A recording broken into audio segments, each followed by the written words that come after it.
Dalam sebuah hearing yang dipenuhi tensi tinggi, DPRD Kabupaten Lombok Utara akhirnya menemui sejumlah lembaga swadaya masyarakat yang datang mengajukan hearing terkait permasalahan penyaluran rumah tahan gempa dan bantuan sosial. LSM yang hadir termasuk LSM Lira yang diwakili Zainuddin menyuarakan keresahan masyarakat tentang pencairan bansos yang dikhawatirkan bisa menimbulkan ketidakstabilan politik menjelang pilkada serentak pada 27 November mendatang. Dalam kesempatan tersebut, Zainuddin menegaskan agar pencairan bansos ditunda hingga setelah pilkada, agar tidak ada kecurigaan atau potensi penyalahgunaan untuk kepentingan tertentu. Hearing ini langsung diterima oleh Sutranto, Ketua Komisi 3 DPRD Kabupaten Lombok Utara, yang memang memiliki kewenangan terkait penanganan masalah kesejahteraan dan bantuan sosial. Komisi 3 juga turut mendengarkan tuntutan dan saran dari LSM lainnya yang hadir. Setelah mendengarkan berbagai aspirasi dan masukan yang ada, DPRD berencana membuat rekomendasi resmi mengacu pada kesepakatan untuk menunda pencairan bansos hingga setelah pilkada.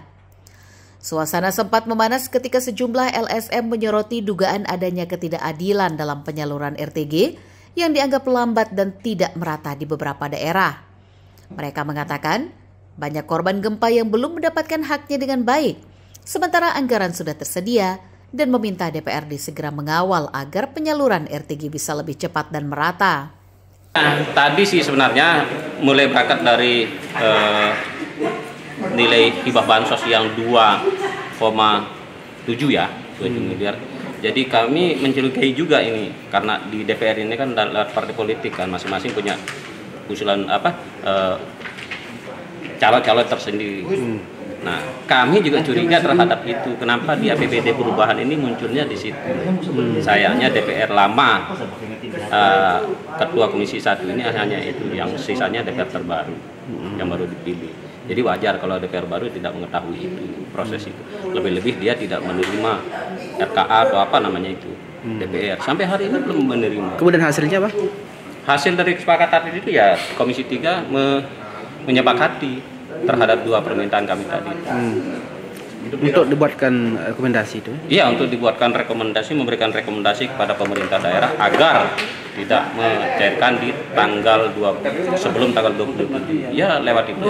Kalau ini tidak diindahkan oleh pemerintah daerah atau eksekutif, kami akan melaporkan ini ke aparat penegak hukum selama unsurnya masuk. Yaitu di mana prosesnya, proses penunjukannya, pembuatannya, SK segala macam. Selain itu, dalam pertemuan ini dibahas juga penundaan pencairan bansos untuk menghindari potensi politisasi bantuan yang bisa menciderai integritas pilkada. Mereka meminta dengan tegas agar bansos tidak dicairkan sebelum pilkada usai demi menjaga netralitas dan kepercayaan masyarakat terhadap proses demokrasi. Permintaan tersebut didasarkan pada kekhawatiran adanya kemungkinan bansos dimanfaatkan oleh pihak tertentu untuk meraih simpati politik, terutama dengan semakin dekatnya tanggal pilkada. Menanggapi hal ini, Ketua Komisi 3 DPRD Lombok Utara berjanji akan membawa hasil hearing ini ke tingkat yang lebih tinggi untuk memperoleh rekomendasi yang sesuai dengan aspirasi masyarakat.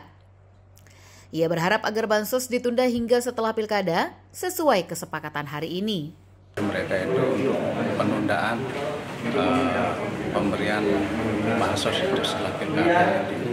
Kemudian yang kedua adalah berkaitan dengan RTGP, terkait dengan banyaknya RTG yang belum diterima oleh masyarakat dan menjadi tuntutan untuk diberikan prioritas ke APBD.